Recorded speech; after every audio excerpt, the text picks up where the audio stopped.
2, 10, 10. Indiferența. 2014, 20 CM Records, Ombladon, a.k.a. Bodega.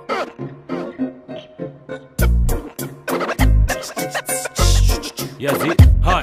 Se deschide cerul și o voce care-mi place zice: haide drace, punem pipă, trage. Garda nu ne lasă în pace și totuși nu stăm pe ace ca heroinoși. Am zile simpatice, cu pizde apatice. Stăm vraiște și în 2013-14, fără bile, pastile, doar iar băchile. Pupile dilatate, cum ne stă bine. Meditez în viscol, până din briefcore. Ăștia pun cât un tranzistor în șaurma de la Dristor.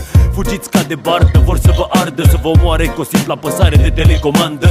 Vă iau banii de la piept și plec. Tehnologie high-tech, dispar ca Men in Black.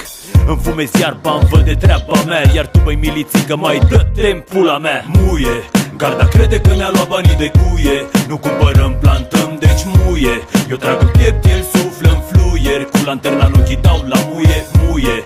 Garda crede că ne-a luat banii de cuie. Nu cumpărăm, plantăm, deci muie. Eu trag în piept, el suflă în fluier. Cu lanterna în ochii dau la muie. Născut, crescut, pe vremea lui Cămătaru aveam doar 2 gadgeturi, Secera și Ciocanu.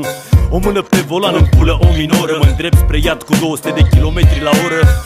Trag de una cu țâțele lăsate, de ei se poate pierde între țâți un porcușor de lapte. Să știi că curul tău a cam belit pula. Că curul spune nu, dar gura spune da. Trag în piept o art pe străzi razna. Apar în joc PlayStation, pe bal și plasma. Nu respectăm poliția, statul, banii. Conduci de Băsescu, Vadim sau pe Cali. Miliția ne duce la secție, să dăm declarații, să ne dea o lecție. Lecții am luat destule, auzi băi Robocop. Am un milion, îmi faci un mini bot. Muie, garda crede că ne-a luat banii de cuie. Nu cumpărăm, plantăm, deci muie. Eu trag în piept, el suflă în fluier. Cu lanterna în ochii dau la muie. Garda crede că ne-a luat banii de cuie. Nu cumpărăm, plantăm, deci muie. Eu trag în piept, el suflă în fluier. Cu lanterna în ochii dau la muie. Băi, 2014, am eu foițe, 2 brichete să facem o rachetă. Pula mea, tragem un fum, spargem un geam, altfel ne prăbușim pe tavan. Lasă liniștit, deschizi geamul, că oricum nu ca pe garda cu Logan. A7-a ne-a pus în vârful topului. Ne găsești la birou în colțul blocului.